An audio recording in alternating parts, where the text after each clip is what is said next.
Hi Mark, I'm Richard. I'm number 11. I'm going to read A Sister's Eulogy for Steve Jobs by Mona Simpson, October 30th, 2011. I grew up as an only child with a single mother. Because we were poor and because I knew my father had immigrated from Syria, I imagined he looked like Amar Sharif. I hoped he would be rich and kind and would come into our lives, in our not yet furnished apartment, and help us.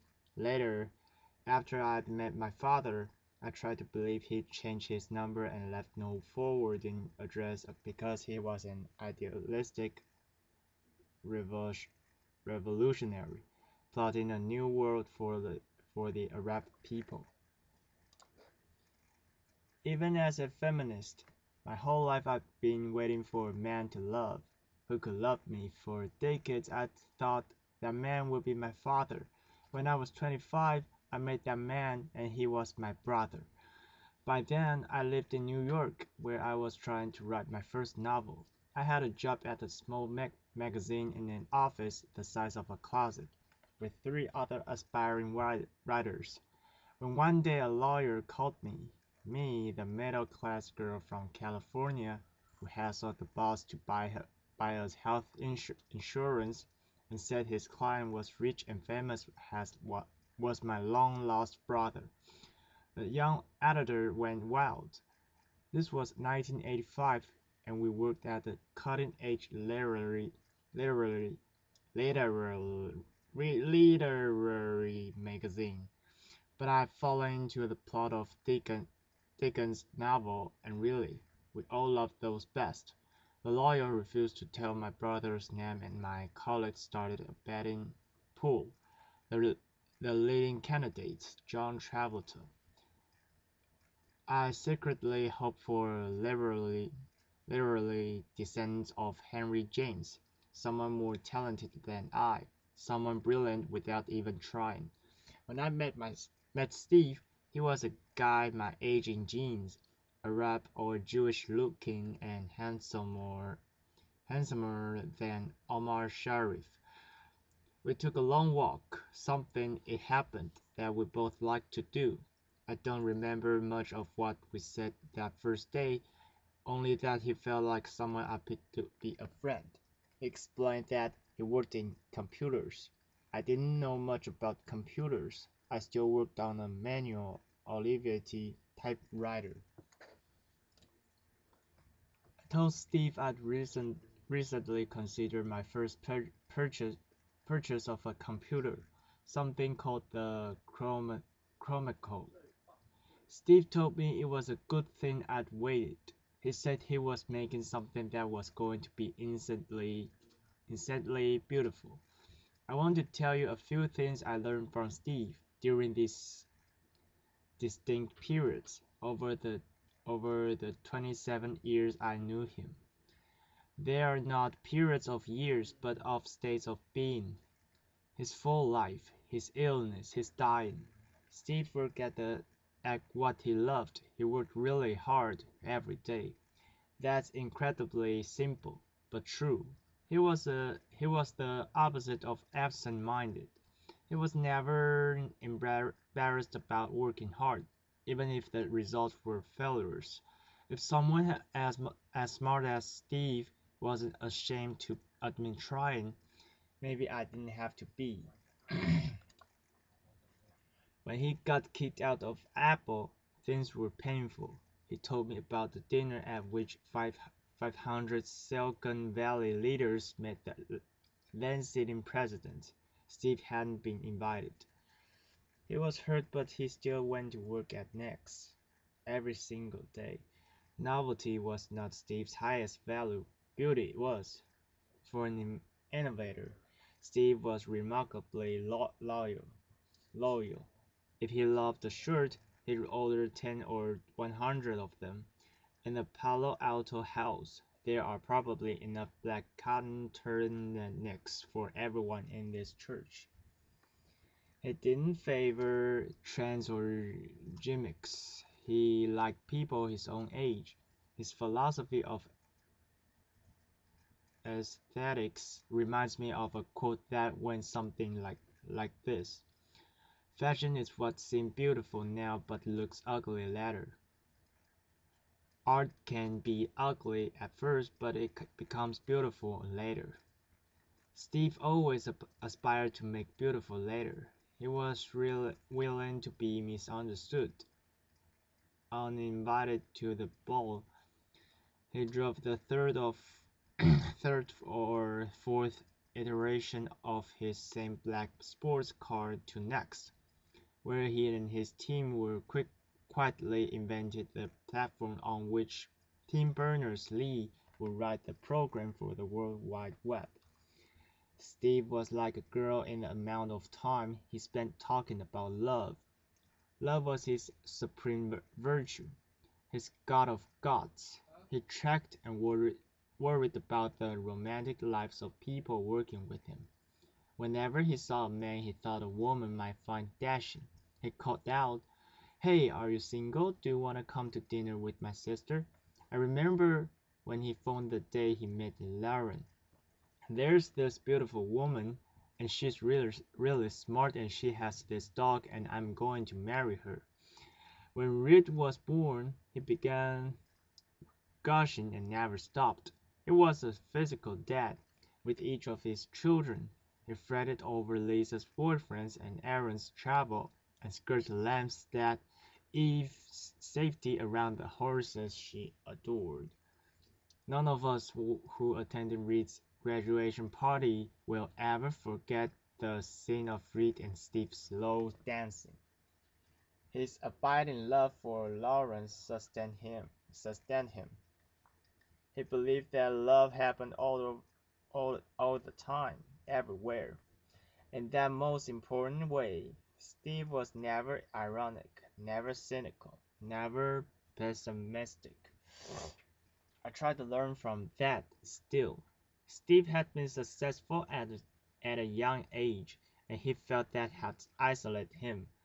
Most of the choices he made from the time I knew him were designed to dissolve the walls around him.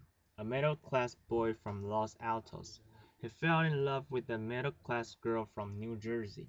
It was important to both of them to raise Lisa, Reed, Aaron, and Eve as grounded, normal children.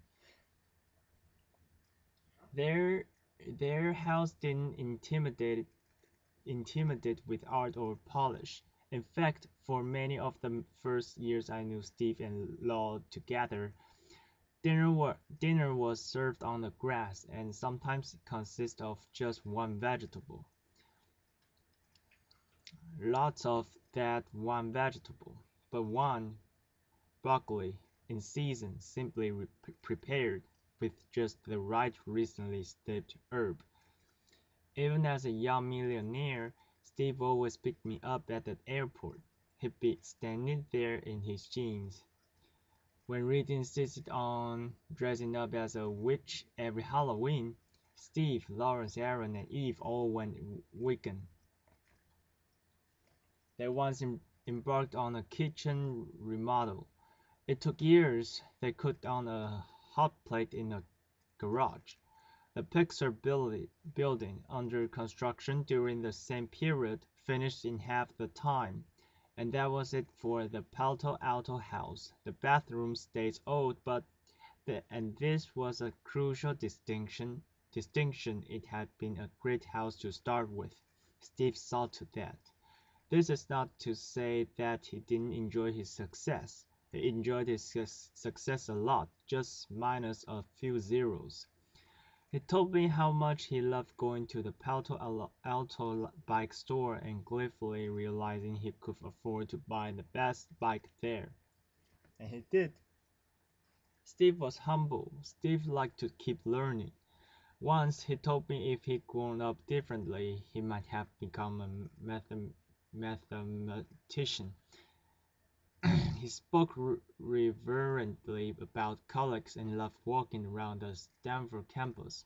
In the last year of his life, he studied a book of painting by Mark Rothko, an artist he hadn't known about before, thinking of what would inspire people on the walls of future Apple campus. Steve cultivated wisdomly.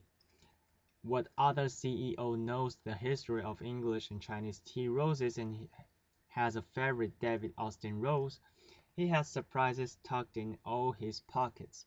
I'll venture that Lawrence would discover cheats, songs he loved, a poem he cut out and put in a drawer. Even after 20 years of an exceptionally close marriage.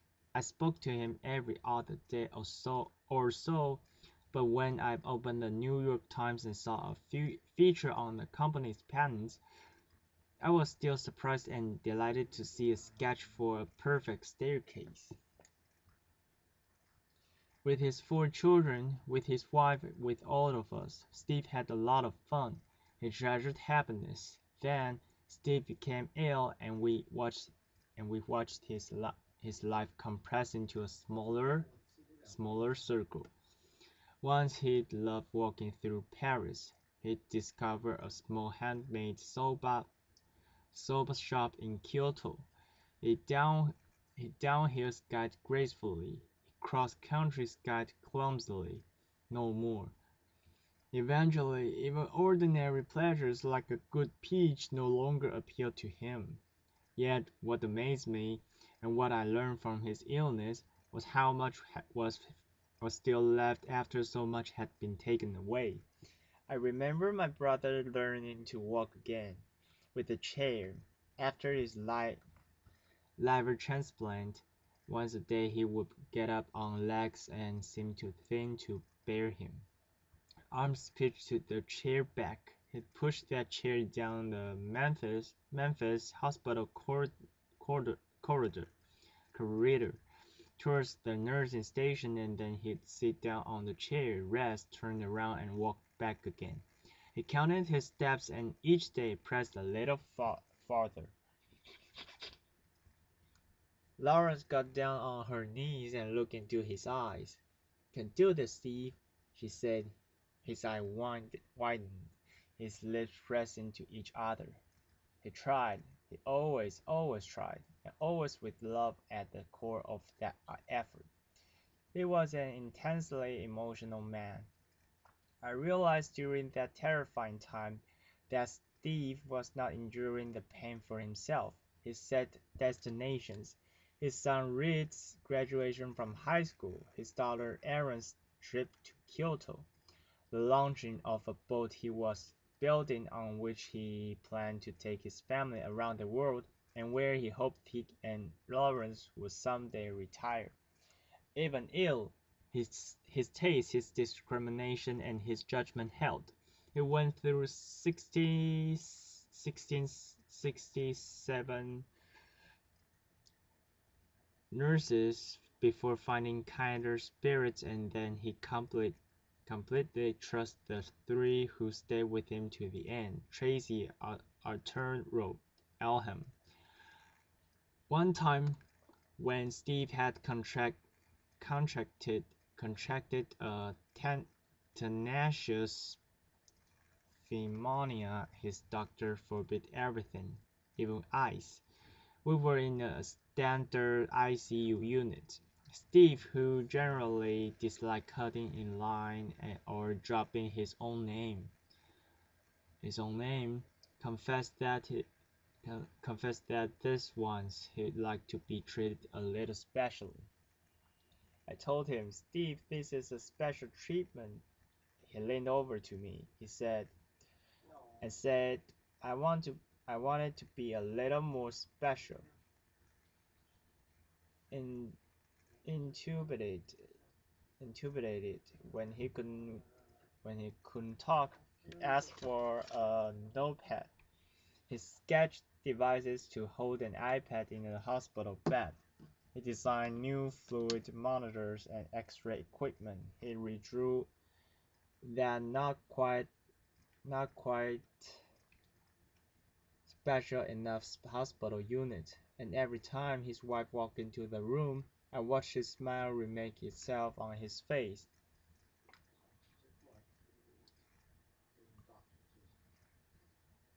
"For the really big things, you have to trust me," he wrote on his sketchpad. He looked up. You have to. By that he meant that we should disobey the doctors and give him a piece of ice. None of us knows for certain how long we'll be here. On Steve's better days, even in the last year, he embarked upon projects and elicited promises from his friends at Apple to finish them. Some boat builders in the Netherlands have a gorgeous stainless steel hull ready to be covered with the finishing wood.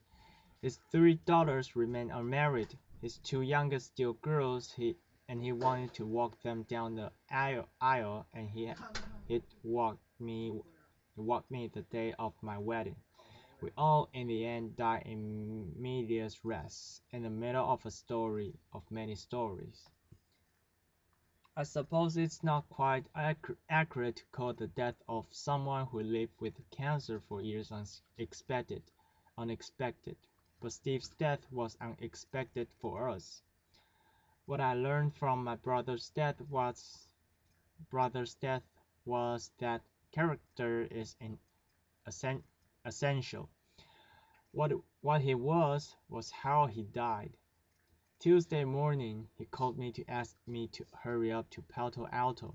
His tone was affectionate, dear, loving, but like someone whose luggage was already strapped onto a vehicle, who was already on the beginning of his journey, even as he was sorry, truly deeply sorry to be leaving us. He started his farewell and stopped him. I said, "Wait, I'm coming. I'm in a taxi to the airport. I'll be there. I'm telling you now because I'm afraid you won't make it on time, honey." When I arrived, he and his Lawrence were joking together like parents who would live and work together every day for of their lives. He looked into his children's eyes as if he couldn't unlock his gaze. Until about 2 in the afternoon his wife could rouse him to talk to his friends from Apple. Then, after a while, it was clear that he would no longer wake to us. His breathing changed. It became severe, deliberate, purposeful. I could feel him counting his steps again, pushing farther than before. This was what I learned. He was working at this too. Death didn't happen to Steve. He achieved it. He told me when he was saying goodbye and telling me he was sorry, so sorry we wouldn't be able to be all together as we'd always planned, that he was going to be a better place. Doc- Dr. Fisher gave him a 50-50 chance of making it through the night. He made it through the night. Lawrence texted him on the bed, sometimes jerked up when there was a longer pause between his breaths. She and I looked at each other. Then he would heave a deep breath, and begin again. This had to be done. Even now he had a stern, still handsome profile, the profile of an absolutist, a romantic. His breathing indicated an arduous journey, some steep path, altitude. He seemed to be climbing. But with that will, that work ethic, that strength, there was also sweet Steve's capacity for wonderment. The artist believed in the ideal. The still more beautiful later. Steve's final words, hours earlier, were monosyllables, repeated 3 times. Before embarking, he'd look at his sister Patty, then for a long time at his children, then at his life partner Lauren, and then over their shoulders past them. Steve's final words were, "Oh wow, oh wow, oh wow." Mona Simpson is a novelist and a professor of English at the University of California, Los Angeles since 1988. She has held the Sadie Samuelson Leavitt Chair in Languages and Literature at Bard College. She delivered this eulogy for her brother Steve Jobs on October 16, 2011, at his memorial service at the Memorial Church of Stanford University. Next in opinion, too many people in jail. Abolish bail.